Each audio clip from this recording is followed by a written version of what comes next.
Good afternoon, everyone. This is John Rust on the Radio on Freedom 95, 950 AM and 95.9 FM on your radio dial, the right station for talk.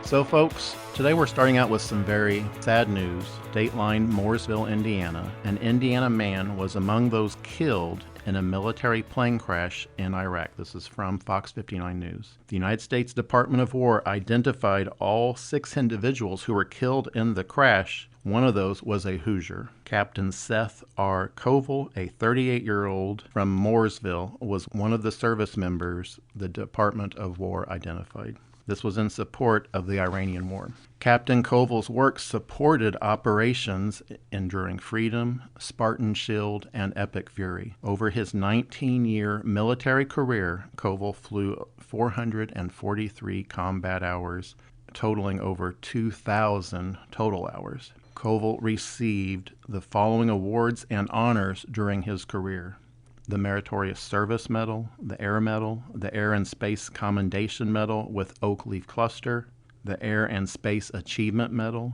He also earned the following promotions: Second Lieutenant on November 9, 2018, First Lieutenant on November 9, 2020, and Captain on November 9, 2022. Our thoughts and prayers, of course, are with his family. Freedom is not free. We thank his family for his service, and we always have to remember our operations come at a heavy cost, and we always have to honor those who serve. So, folks, in today's episode, unfortunately, a milestone has just reached on America's debt. This is from Thomas Massey. The United States national debt passed $39 trillion today. That's with a T, $39 trillion. Paying $1 trillion of interest annually on this debt causes hardship for taxpayers and robs us of resources that could otherwise be used for infrastructure or national defense. And ultimately, this debt will enslave your grandchildren. To put this in perspective, when Todd Young and Jim Banks were sworn into Congress in 2017, the national debt per taxpayer that you owed was $170,000.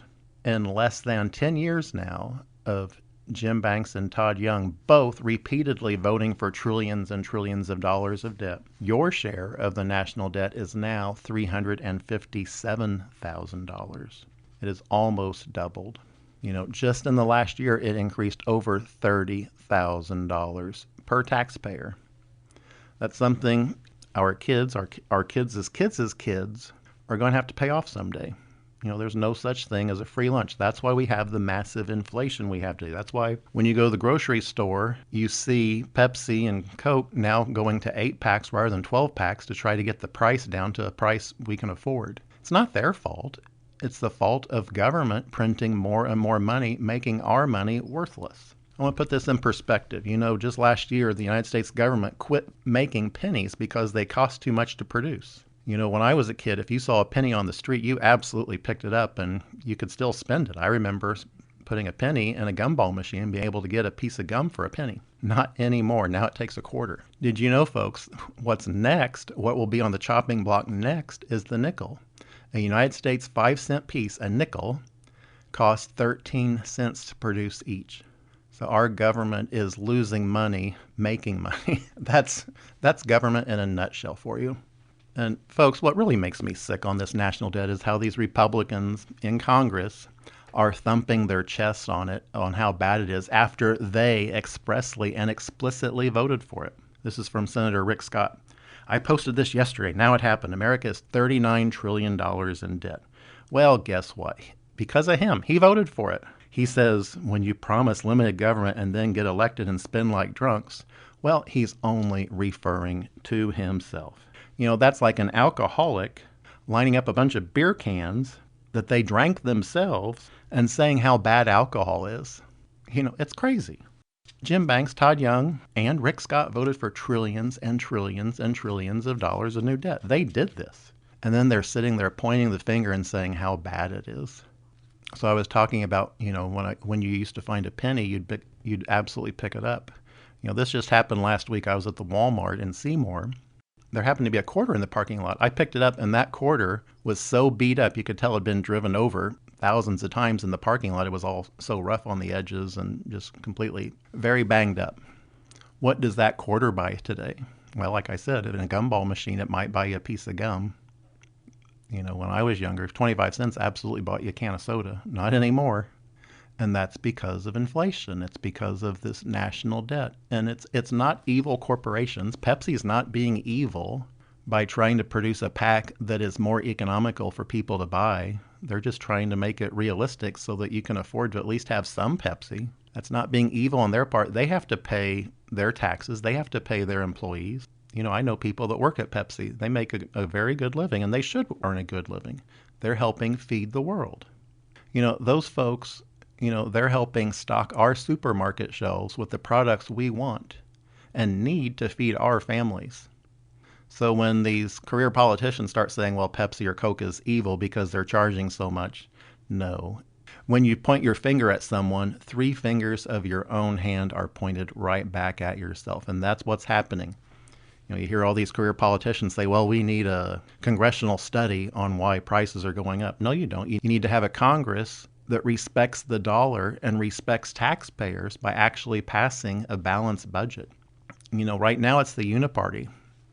Whether you have Democrats or Republicans in charge of Congress, you get more and more national debt. And it's just these career politician leeches who don't care about that because all they care about is their career. So, folks, in other news this week, speaking of Congress, the Senate lined up the SAVE Act, which would require identification when you go vote. You know, Indiana, we already do that. It's a wonderful thing. You know, we should not have illegals voting. We shouldn't have people that aren't registered to vote voting. You should be able to prove who you are.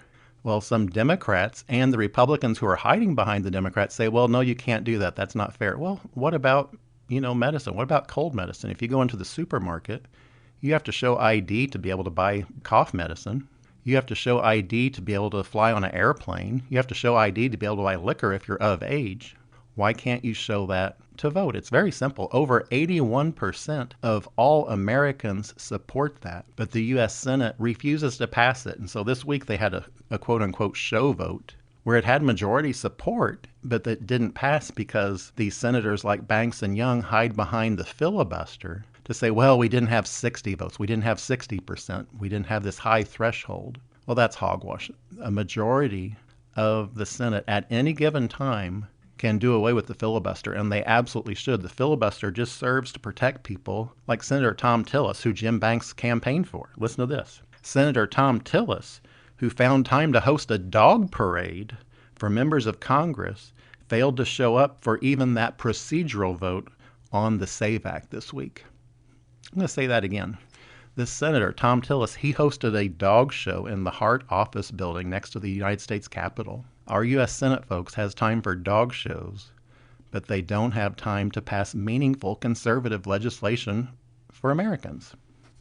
And folks, while all this is going on, if you go through the Indy airport, you're going to see long lines now to get through the TSA.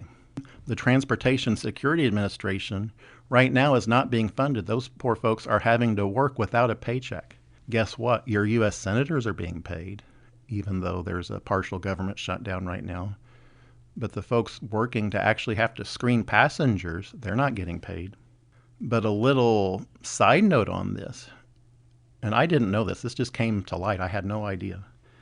Airlines are facing this is from Right Angle News Network. Airlines are facing growing calls to stop allowing members of Congress to skip ahead in TSA lines as wait times across the country reach nearly 4 hours long, amid quote-unquote ongoing Democrat opposition to DHS funding.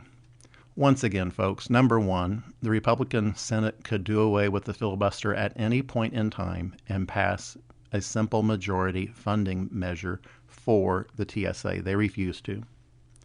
They want to hide behind the Democrats because they want the political headline to say, oh, the Democrats are evil, they're stopping this, when the Republicans could fund it today if they wanted to. In regards to cutting the line, this is from Steve Ferguson. These people aren't royalty. We had a revolution to get rid of royalty. Even when there isn't a crisis, they should be waiting in line with the rest of us. After all, they are our employees. Amen. I agree 100%. Why on earth should Todd Young, Jim Banks, or Aaron Houchin, or anyone get preferential treatment to go through a TSA line when you and I have to get searched? Why should, the rules should always be for everyone, not rules for thee, but not for me. This is from Government's the Problem on Twitter, and I agree with this. It said, actually, on all this, airlines should just ban all U.S. senators and their staff members from flying until the Senate funds the TSA. Absolutely. That would solve the problem. So, folks, remember, our TSA agents at the airports all across the country, they're not being paid today. They're working for no pay. The U.S. Senate went home for a long 4-day weekend, as per usual, with pay. They're getting paid. The rules don't apply to them. And speaking of U.S. senators, when we come back, we're going to talk about Markwayne Mullin, who is now being nominated for an important job in Washington, D.C. We're going to talk about that when we come back. This is John Rust on the Radio.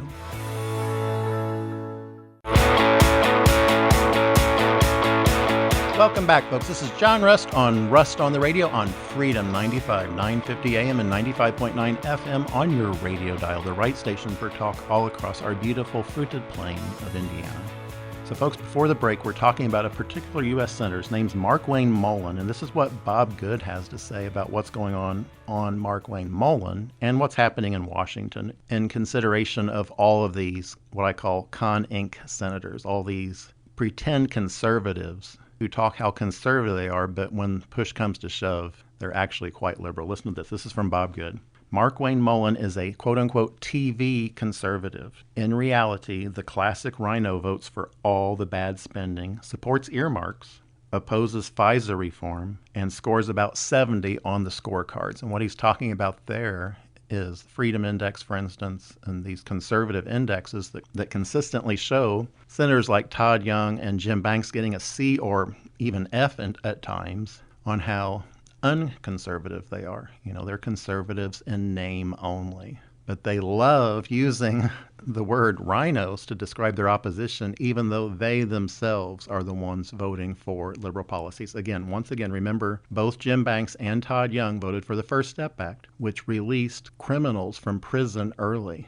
And we're going to be talking about that a little bit more next week on Hezbollah and the war in Iran, how a terrorist by the name of Mohammed Youssef Hammoud was released early thanks to the votes of Jim Banks and Todd Young. The world is paying the price for that today with what Hezbollah is doing. So what is Congress doing while they keep racking up our debt more and more? Listen to this. This is from U.S. Born and Raised on Twitter. Did you know that on top of their congressional salary, members of Congress are allowed reimbursement for up to $258 per day for food and lodging without providing receipts. So they can just automatically claim $258 a day. Folks, I know a lot of people that would love to work for $258 a day, let alone be reimbursed for your expenses for that much. These people just do not live in the real world. They're career politicians. All they see is a job where they only have to work on average 145 days a year. And then what they do with the rest of the time, they hit the beach. I don't know if they're going to Epstein Island, but some of them certainly did. Just remember, they go on these perpetual vacations and only work 145 days a year.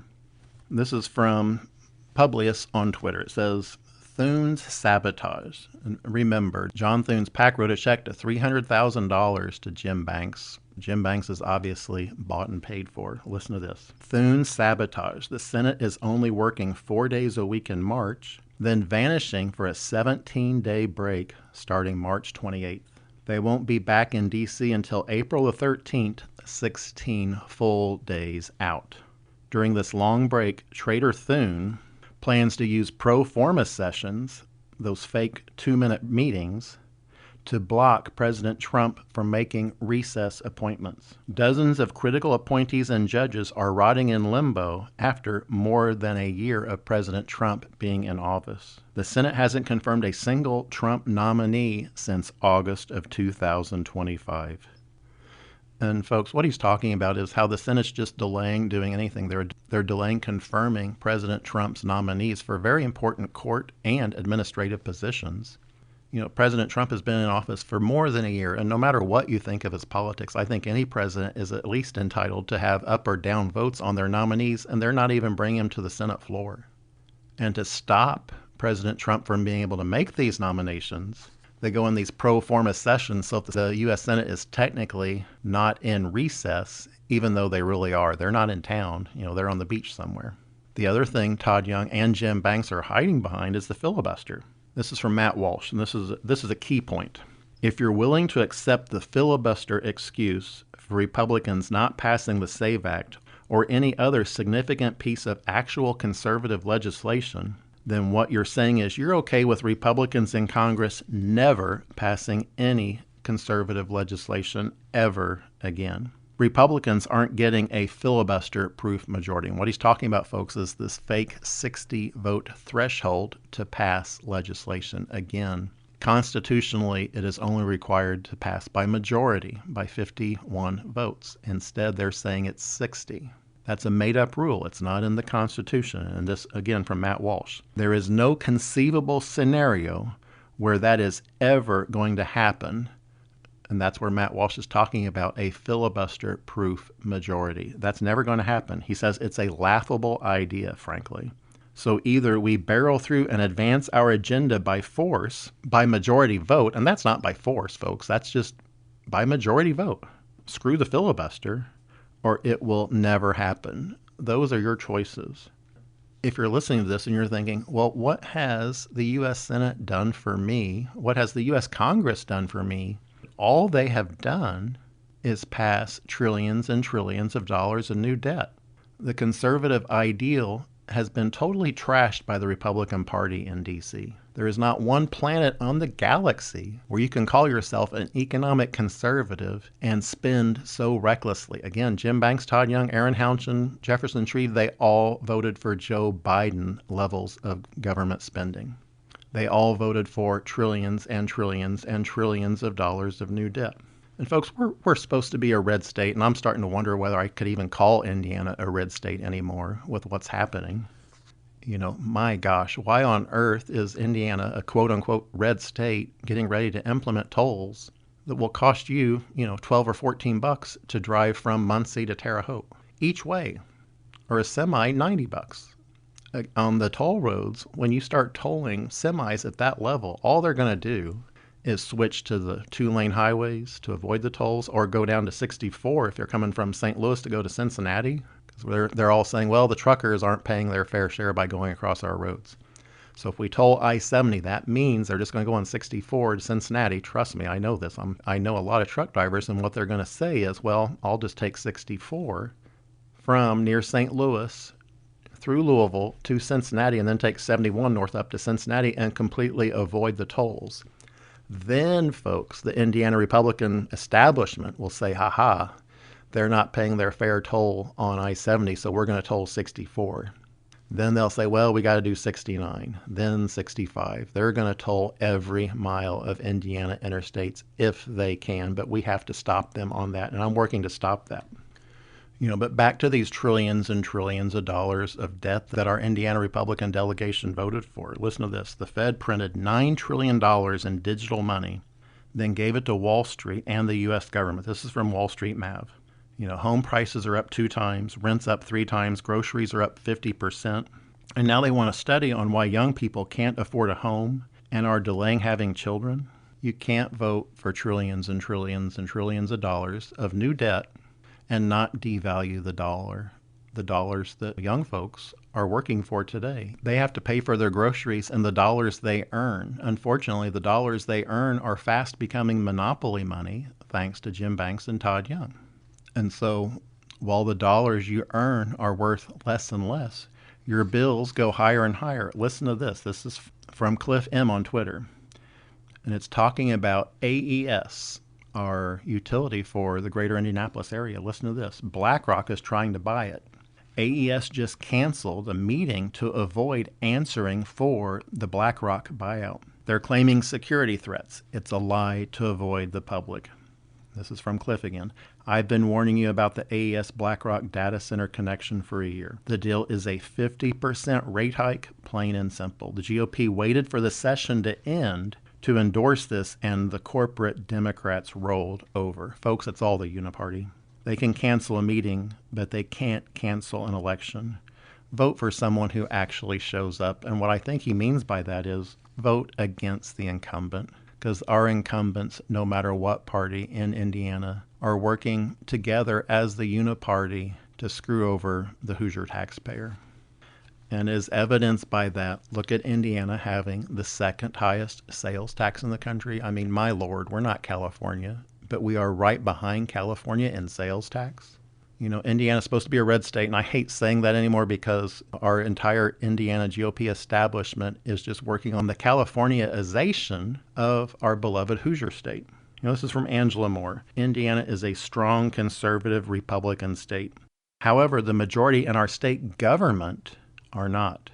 Thus, the high gas taxes, toll roads coming, AI data centers chosen over residents and farmland, socialist programs, and the inability to shrink government, lower taxes, and repair our roads. And there was a reply to this on Twitter, and it got my attention. It says, just filled up my gas tank for under $40. I just wished Indiana didn't have sky-high gas tax, so it could have been less.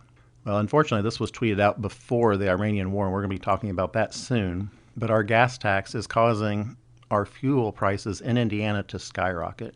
You know, here in Franklin this past week, it's averaging, I think, $3.79 a gallon. I was just in southern Ohio, and it was $3.19 a gallon, 60 cents a gallon less in Ohio versus what Indiana's paying. And it's the same on cigarettes. Folks are crossing our borders into Kentucky and in Ohio to buy cigarettes now because Indiana raised the cigarette tax by almost $1 billion, with a B, billion dollars. Folks, this is from Ken Colbert. BlackRock, the same company wanting to buy the utility company AES in Indiana, is now blocking investor funds. Imagine that. And he says, WTF. I won't get into, we're on a radio show, so I can't say what that means, but you'll get the idea. This is from Ken Colbert. The Indiana legislature has knowingly provided a pathway forward to allow utility companies to rape and pillage Hoosiers. It was them. And what he's talking about is how all the Indiana politicians, after the fact, are now clutching their pearls and saying, oh, how awful it is that BlackRock's buying AES. But when they had the opportunity to act before this happened, every one of them was silent. Every one of them. There was not one elected Republican official in the state of Indiana warning you about what was happening. Not one. They all were going along with it. You know, folks, on utilities, your utilities are a monopoly. You can't pick and choose who you're buying your electricity from. Did you know that the CEO of AES makes over $12 million a year in salary, plus bonuses? But he has a guaranteed market. You have no choice but to buy electricity from him unless you rig a windmill up on top of your house and hope the wind always blows or the sun always shines if you put up solar panels. But that's not realistic. And the problem, folks, is this is kind of like the Teapot Dome scandal. This is just starting to unfold. Listen to this. This is from No Limit Gains on Twitter. Something big just happened. BlackRock just blocked investors from pulling their money out. The world's largest asset manager is telling people, no, you can't have your cash back. This has never happened before. BlackRock's $26 billion private credit fund got hit with $1.2 billion in withdrawal requests this quarter. Investors wanted 9.3% of their money back. Again, this is from No Limit Gains on Twitter. BlackRock said no. They capped it at 5%, paid out $620 million, and locked the rest. That means almost half the people who are invested in BlackRock wanted out, couldn't get out. That means almost half the people who wanted out of BlackRock could not get out. This is, again, from No Limit Gains. Folks, you know who will end up bailing out BlackRock? It'll be you, the taxpayer.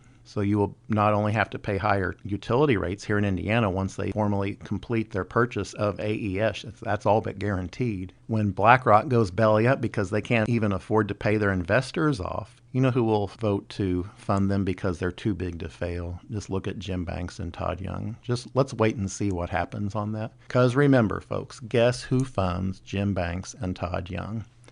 BlackRock. The same people who just bought AES. That's why you didn't hear anything from our elected politicians in the state of Indiana opposed to this before it happened. They only thumped their chest afterwards, after it happened, after it was too late to act. Then they said, oh yeah, this is bad, we shouldn't be doing this. But beforehand, stone silence. Why? Because they're collecting the check.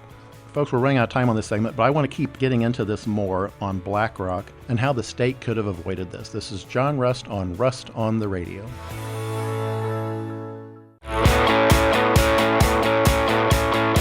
Welcome back, folks. This is John Rust on the Radio on Freedom 95, 950 AM and 95.9 FM on your radio dial. So, folks, before the break, we were talking about BlackRock, and I want to keep diving into this hard because this is a massive deal for Hoosiers. This is a massive deal for Hoosier ratepayers. Listen to this. This is from Indy Reporter. This entire BlackRock takeover of AES could have been avoided had Representative Becky Cash's House Bill 1186 had been heard. This is from Indy Reporter on Twitter. Indy_reporter_ on Twitter. Please follow that account on Twitter if you're on Twitter. It is an excellent account to follow because they are always on top of what's really going on behind the scenes. And this is what we're specifically talking about here is this bill put forth by Becky Cash would have blocked utilities from being sold to private equity or foreign buyers, meaning BlackRock's planned purchase of AES would have been stopped. And this is from the digest of that bill. This bill prohibits a public utility from selling, assigning, transferring, leasing, or encumbering its franchise, business, or property, or selling, assigning, or transferring any shares of its stock to a prohibited person. And it provides that the Indiana Utility Regulatory Commission may not approve such a transaction, and that for any contract for such a transaction is void. And what they're talking about is a prohibited person means a private equity firm or affiliate of a private equity firm or a citizen or a company owned, controlled, or headquartered in China, Iran, or North Korea. This was co-authored by Representative Kendall Culp, Representative Larissa Sweet, and Representative Alex Zimmerman. Unfortunately, the GOP establishment never let that bill be heard, never put it up for a vote, and so now we're stuck with BlackRock owning one of Indiana's largest utilities, and that means our rates are going to go up and up and up. It is all but guaranteed. So, folks, this is almost laughable, but this came out right after AES announced they were being purchased by BlackRock. This is from WTHR. A public utility company serving Indianapolis says customers need to understand fluctuation of energy usage in their home. This is an article by Rich Nine. It was published on March 5th, 2026. What AES is saying is your utility consumption at home is going to have to match what their output is. In my opinion, utilities should be providing enough electricity for everyone to use your air conditioning when you want. My family, we have chicken farms. I think we should be able to count on electricity to run the exhaust fans in the summer to keep our chickens cool. Unfortunately, what the power companies are saying is, well, we may need, this is kind of between the lines, but this is what they're really saying. All these data centers are sucking up Indiana electricity at a massive rate. That's why our utility costs have went up 17% for electricity in Indiana just in 2025. And 9% the year before. What they're saying is get ready for rolling brownouts where we're going to turn off your electricity because we can't dare let these data centers not have their electricity that you're subsidizing. Folks, I repeat this a lot, but, we get asked at our farms at times to run our diesel generators because the utility doesn't have enough electricity to supply power for the grid. And so we happily comply. We don't want anyone to not be able to heat their home in the winter or cool their home in the summer when it's really hot out. Hospitals need to keep operating. But now their number one priority, and this will be BlackRock's number one priority, will always be the data centers over Hoosiers. And this little warning where it says the utility company says customers need to understand fluctuation of energy use in their own home. What that really translates to, folks, is we're going to be cutting your power when we need to because we cannot turn off the power to these data centers. It is more important for BlackRock-owned AES to supply power to these data centers than it is to your home. And I think this is a conversation we have to talk about in Indiana going forward on how do you solve the utility problem. My answer is I'm a Margaret Thatcher conservative. That means a public utility should be owned by the consumers who use the power. We have to go back to the co-op model, or my family, when we got electricity in rural areas, it was a rural electric co-op. All the users were owners of that utility and shared the cost of the electricity amongst themselves to have affordable electricity for everyone. We have to go back to that model. It can't be the model of these giant trillion-dollar hedge funds that will only supply power to the data centers over Hoosiers. That's what that warning is all about. And folks, you see this in your utility bill that's arriving right now. Listen to this. This is from WTHR. Nally Torres and her family had to shut down their auto repair business while they got to the bottom of a shockingly large electric bill. This is here in Indiana. It says her family had to shut down their auto repair business, which has been operating here in Indiana on Kentucky Avenue since 2024. We do oil changes, we do brakes, rim repairs, and a little bit of everything. But in January, Torres said the shop had to temporarily shut down after receiving that massive electric bill. Folks, this is just getting started.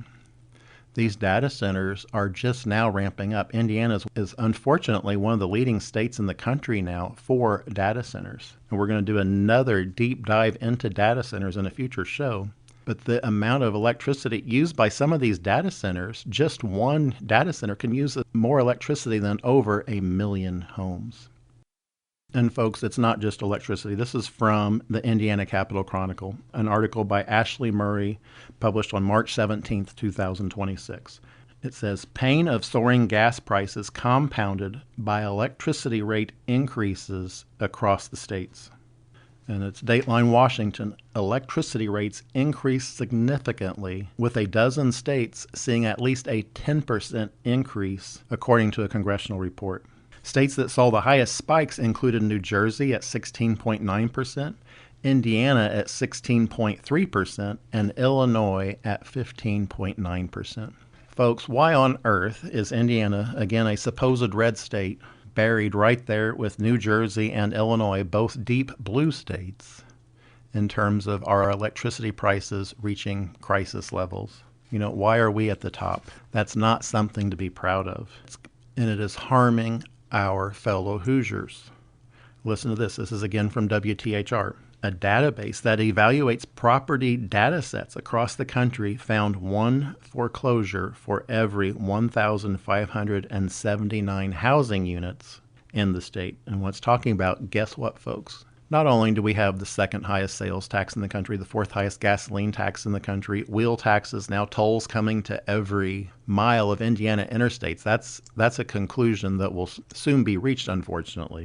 Listen to this. Indiana now ranks number 1 in foreclosure rates in the United States. Again, Indiana foreclosure rates are the highest in the nation. This is from WTHR by an article by Ella Rhodes. Indiana has the highest foreclosure rates in the country, report finds. From the gas pump to grocery prices, Hoosiers are hurting. Real estate broker Joel Clausen says, as great as the Midwest is, we are being affected more and more than most folks because of the rising costs, because of our lower incomes and our increasingly high affordability of living. People are stretched thin right now. So thin that Indiana ranks the highest with foreclosure rates throughout the United States, according to WTHR. Folks, that's not something to be proud of. Well, we get taxed more and more. And again, just last year, the Indiana state government decided to put a cigarette tax on of nearly $1 billion. And what did that do? I can guarantee you they're going to say, well, it didn't meet our revenue forecasts because people that can are buying their cigarettes elsewhere in Ohio or Kentucky where the rates are much lower. What is Indiana doing with that money? It's a joke. Again, this is from Indy Reporter. Again, Indy_reporter_ on Twitter. However bad you think the IEDC is with spending our money, it's actually much, much, much worse. Now they want to blow $65 million on arts and cultural projects across the state. Tell us again why we need toll roads. Maybe it's not a revenue problem. Maybe it's a spending problem. Again, folks, Indiana is swimming in taxpayer money. We have the second highest sales tax in the country, the fourth highest gasoline tax in the country. And as Indy Reporter talks about, now they're going to toll everything. The Indiana Republican establishment is really predatory towards Hoosier taxpayers. And I don't use that word lightly. They are absolutely predatory in how they are enacting these toll roads. What they're doing, folks, is the tolls will only come in 2029, but they're coming. And the reason they're delaying after 2029, they want to get through the 2028 election first. Then you are going to be taxed incredibly even more and more than you already are today. And these tolls, Rob Kendall did the math on this. This is from Rob Kendall. And he's talking about there is not one elected Republican official in the state of Indiana speaking out against the toll roads. Not one. Listen to this. That toll road, just for I-70 from Terre Haute to Muncie, would raise taxes through the tolls $6.5 billion. $6.5 billion with a B dollars. And folks, what are they going to do with that money? They're saying, we're going to widen I-70 to be 6 lanes. Well, that's great. That's wonderful. We could already be doing that today with the record amount of gasoline tax revenue coming in. Why are they double dipping? So folks, what are they going to do with this money? It's not going to be for roads. You can almost bet on that. Listen to this. This is from Indy Reporter. Once again, Indy_reporter_ on Twitter. And we're talking about the new Bears stadium that's being proposed for northwestern Indiana, literally a few blocks from the Illinois border. Listen to this. Talking about a stadium authority bill, aka the Bears bill. It passed the Indiana State Legislature 95-4. Taxes will be raised in Lake and Porter counties to pay for the liberal billionaire sports stadium. They will also be looking at taking toll road money. Why aren't Republicans more concerned about the crime and fixing the crime in Indianapolis than they are about building a new stadium using toll road money? Again, who that benefits are the billionaire owners of the Bears. It's certainly not going to be Indiana taxpayers. Again, you're going to be forced to pay for it. And again, this is from Nikki Kelly. Bonds for the stadium will be repaid by revenue generated in the area, aka food, beverage, admissions, and hotel taxes. A negotiated Indiana toll road lease would also provide money. This project will be paid for by those, quote unquote, benefiting this project. People benefiting from that project are the owners of the Bears. It's not going to be Hoosier taxpayers. So folks, $1 billion here, $1 billion there. Sooner or later it adds up to real money. But when we come back, our state, who is so heavily taxed, guess what they're getting ready to do? They're getting ready to spend $1 billion, with a B, billion dollars, to help these billionaires again. This is John Rust. Stay tuned for this on John Rust on the Radio.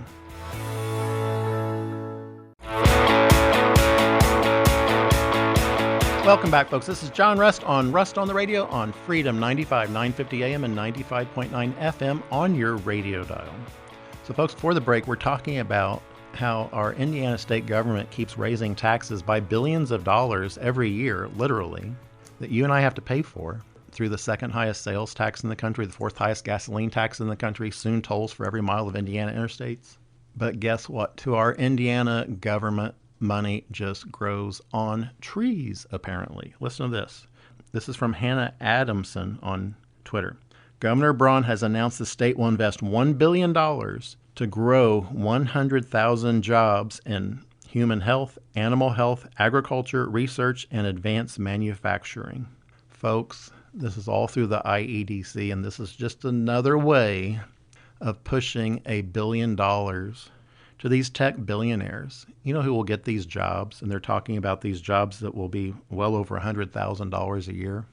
The tech billionaire companies that control these jobs that you and I are going to be paying for through taxes, They're going to outsource these jobs through H-1B visas. Just mark my words on that. Remember, Jim Banks called for an influx of immigrants. Our career politicians in Washington and here in Indiana are really pushing immigration on our state. Why did Jim Banks say we needed an influx of immigrants? What he was saying is Hoosiers are being paid too much. We have to bring in foreign workers to lower the wages Hoosiers are earning. That's dead wrong. We should be working as leaders to grow the wages of Hoosiers, not out-of-state immigrants, whether you're from another state. And unfortunately, folks, the IEDC, through your taxpayer money, is now promoting programs that support only outsiders, non-Hoosiers, coming to our state to take our jobs. I'm going to say that again. The Indiana Economic Development Corporation is using taxpayer dollars promoting the interest of corporations who are bringing in outsiders to come and live in Indiana so that they can take our jobs. And with what's happening on the visa program, what was Diego Morales, our Secretary of State, doing in India? Who paid for that trip? He was traveling with someone who had a vested interest in selling H-1B visa access here in Indiana. That wasn't for jobs for Hoosiers, folks. That was for jobs for people in India. And it just goes on and on. This is from Andrew Kaufman. What happens when a flock camera misreads your license plate? And we've been talking about these flock cameras on this program for a while now. In the case of Brandon Upchurch, it meant being pulled over, attacked by a police dog, sent to the hospital, and then arrested. The incident began when an automated license plate reader from a flock safety camera incorrectly scanned Upchurch's plate and flagged it as stolen.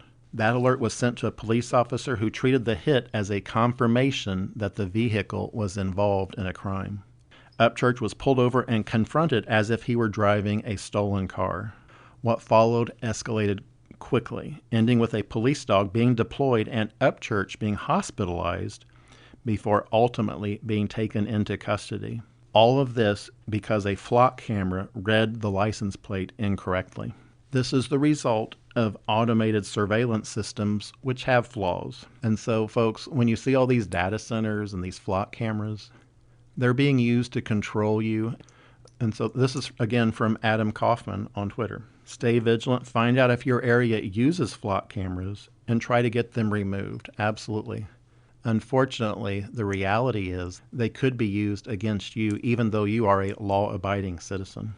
And folks, flock cameras are being installed all across the state of Indiana, again, by our GOP establishment. And their war on Hoosiers. We're going to talk about this in a future episode where, they have this war on cars. They really don't want you driving cars. They're trying to push you to pay tolls. They're trying to push you not to drive your car through taxing your gasoline so much. And again, folks, as of this program this week, gas is averaging $3.79 a gallon here in central Indiana. Again, folks, in Kentucky and Ohio, it's only $3.19 a gallon.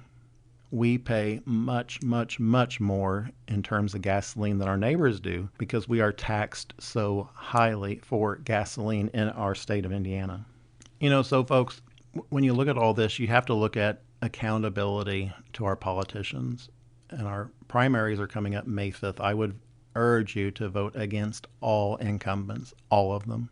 We have to get new blood in our Indiana state legislature and in Washington. Vote for conservative Republican candidates, but please vote for new blood. We need people who see the world through the working Hoosier. And unfortunately, that's just gone today. Everything our Indiana elected leaders are doing is based in subservience to these tech billionaires, pushing these data centers with massive tax breaks, for up to 50 years. Wouldn't that be nice if you didn't have to pay taxes for 50 years? Well, you're the Hoosier taxpayer paying for it. Unfortunately, you are being asked by our Indiana state government to directly subsidize through your taxes their tax abatement so that they don't have to pay taxes. And you're being used to pay for their electricity. That's why they're targeting Indiana, because Indiana at one time was a comparatively inexpensive electricity state. Unfortunately, that is rapidly changing because of these data centers. They saw Indiana as a state where they could move into like a cancer to suck up our electricity and our water. and they figured out a way to make the politicians in Indiana make Hoosier taxpayers subsidize it through directly subsidizing the electricity by making your bills go up higher for the electricity that you're paying for, and B, through using up all our groundwater to cool these massive centers, which use millions and millions and millions of gallons of Hoosier water. For Indiana politicians, it's always about growing government.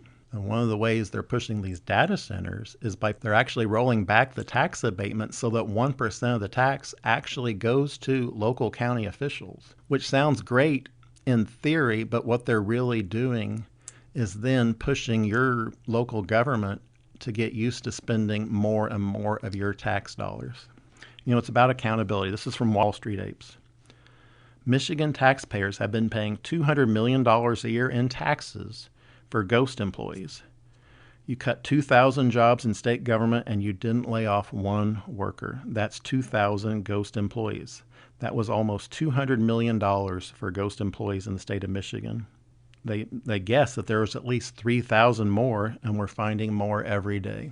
Folks, what happened to Doge in Indiana? Why aren't we doing the same kind of discovery here in Indiana? Because if Michigan has all these ghost employees, there's probably a pretty good bet, wouldn't you think, that it's going on here in Indiana too. Again, through our sales tax and gas tax, it makes you just wonder how many fake employees there are in the state of Indiana.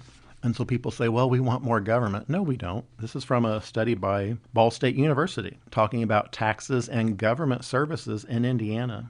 Only 22% would rather have more government services, even if it meant higher taxes. A majority, 52.7%, would rather have fewer government services to reduce taxes. Only one quarter, 24.5% of Hoosiers, would keep government where it is now. There is just so much government waste going on in Indiana. Did you know, folks, that in 2022, Indiana taxpayers built a net zero house in Indianapolis? What we're talking about is carbon, again, where carbon is quote unquote bad for you, even though you as a human being breathe out 2 pounds of CO2 every day. Listen to this. The project was funded through Inglewood CDC and designed through Ball State students. The total cost was $740,000 spent on this carbon-free home. Today's valuation, $350,000. And if you look at the picture of the house, I don't think it's worth that. So folks, again, I'm a farmer. I see things in black and white. I have to make a payroll. Just like you, I have to pay my bills to feed my chickens. So that my farm's chickens can produce a dozen eggs you would want to buy and enjoy at home. I understand economic conservatism and the power of free markets, which is why today the farmer is getting under $2 a dozen. That's just the basic free market at work. No government intervention was necessary. The free market took care of you, the consumer. Folks, we have to retake our party and make it economically conservative. We have to embrace free markets again. You can't let the IEDC and the Indiana Establishment GOP pick winners and losers, making you pay to promote Indiana jobs for out-of-state residents or out-of-country residents. But it's happening here today in Indiana. Folks, I hate that we're out of time, but please check out the podcast of this program on nearly all podcast broadcasters. Apple, Amazon, iHeart, Spotify, and YouTube. Just search for The John Rush Show. I want to close with my father's favorite Bible verse. This is the day the Lord has made. Let us rejoice and be glad in it. Folks, I will see you all again next week on the radio.